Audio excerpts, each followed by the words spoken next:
পশ্চিম বর্ধমানে শিল্পাঞ্চলে বিএমএস এর নাম ভাঙিয়ে শ্রমিকদের হেনস্থার অভিযোগ উঠেছে। এ নিয়ে বৃহস্পতিবার মুখ খুললেন ভারতীয় মজদুর সংঘের পশ্চিম বর্ধমান জেলার সেক্রেটারি মৃন্ময় ব্যানার্জি। তিনি স্পষ্ট জানান, নির্বাচনের ফল প্রকাশের পর কিছু ব্যক্তি বিএমএস এর নাম ব্যবহার করে বিভিন্ন শিল্পাঞ্চলে ঘুরে বেড়াচ্ছেন এবং শ্রমিকদের গেট পাস কেড়ে নেওয়ার মতো কাজ করছেন। তবে তাদের সঙ্গে ভারতীয় মজদুর সংঘের কোনো সম্পর্ক নেই। মৃন্ময় ব্যানার্জি জানান, এখনো পর্যন্ত ভারতীয় মজদুর সংঘের কোনো কার্যকর্তা কোনো ইন্ডাস্ট্রিতে আনুষ্ঠানিকভাবে যাননি, অথচ কিছু মানুষ গেরুয়া আবির মেখে নিজেদের বিএমএস বা বিজেপি সংগঠনের সদস্য পরিচয় দিয়ে শিল্পাঞ্চলে প্রবেশ করছে। এমনকি বিভিন্ন নামে সংগঠন তৈরি করে তারা ইন্ডাস্ট্রির ম্যানেজমেন্টের সঙ্গেও যোগাযোগ করছে বলে অভিযোগ করেন তিনি আরো বলেন, এনএফআইপিও, ভারতীয় জনতা মজদুর সংঘ, ভারতীয় জনতা মজদুর মোর্চা এই ধরনের নানান নামে সংগঠন তৈরি করে বিভ্রান্তি ছড়ানো হচ্ছে, কিন্তু আমাদের একটাই সংগঠন, সেটি হলো ভারতীয় মজদুর সংঘ অর্থাৎ বিএমএস। শ্রমিকদের বিভ্রান্ত না হওয়ার আবেদন জানান তিনি। দুর্গাপুর থেকে নিজস্ব প্রতিনিধির রিপোর্ট, জিও ভারতী। নমস্কার, আমি মৃন্ময় ব্যানার্জি, ভারতীয় মজদুর সংঘের পশ্চিম বর্ধমান জেলার সেক্রেটারি।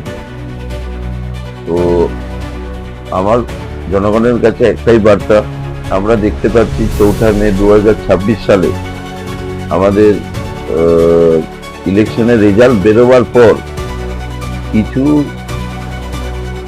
অন্য দল থেকে আসা কিছু লোক গেরুয়া আবির মাখার পর তারা বিভিন্ন ইন্ডাস্ট্রিতে যাচ্ছে এবং শ্রমিকদের কাছ থেকে আমরা বিএমএস এর কার্যকর্তা বলে তাদের কাছ থেকে তাদের গেট পাস ছিনিয়ে নিচ্ছে। আমি তাদেরকে বলতে চাই, আমাদের ভারতীয় মজদুর সংঘের তরফ থেকে কোনো কার্যকর্তা কোনো ইন্ডাস্ট্রিতে এখনো পর্যন্ত ভিজিট করেনি।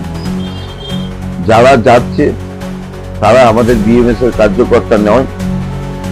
আমাদের বিএমএস এর নাম দিয়ে এনএফআইপিউ, তারপরে হচ্ছে আপনার ভারতীয় জনতা মজদুর সংঘ, ভারত জনতা মজদুর মোর্চা, এরকম নাম দিয়ে অনেকগুলো সংগঠন বিভিন্ন ইন্ডাস্ট্রিতে যাচ্ছে, ইন্ডাস্ট্রির ম্যানেজমেন্টের সঙ্গে দেখাও করছে, হ্যাঁ, যে আমরা বিএমএস এর সংগঠন বা ভারতীয় জনতা পার্টির সংগঠন। আমি তাদের কাছে একটা কথাই বলতে চাই, আমাদের একটাই সংগঠন আছে, মজদুর সংগঠন, সেটা হচ্ছে ভারতীয় মজদুর সংঘ। এছাড়া আমাদের কোনো সংগঠন নেই। কোনো কর্মীর কাছে যদি কেউ পৌঁছাচ্ছে, তার গেট পাস কাটছে, আমি তাদেরকে বলবো, যদি প্ল্যান্টের ভেতরে হয় অবিলম্বে আপনারা প্ল্যান্টের ভেতরে যে টাইম আছে টাইমে যোগাযোগ করুন এবং তাদেরকে তাদের হাতে তুলিয়ে দিন। আর যদি প্ল্যান্টের গেটের বাইরে আপনাকে ধরছে, সেই ক্ষেত্রে আপনারা আমাদের লোকাল যে প্রশাসন আছে সেই প্রশাসনের পুলিশকে ফোন করুন, ফোন করে তাদেরকে ধরিয়ে দিন।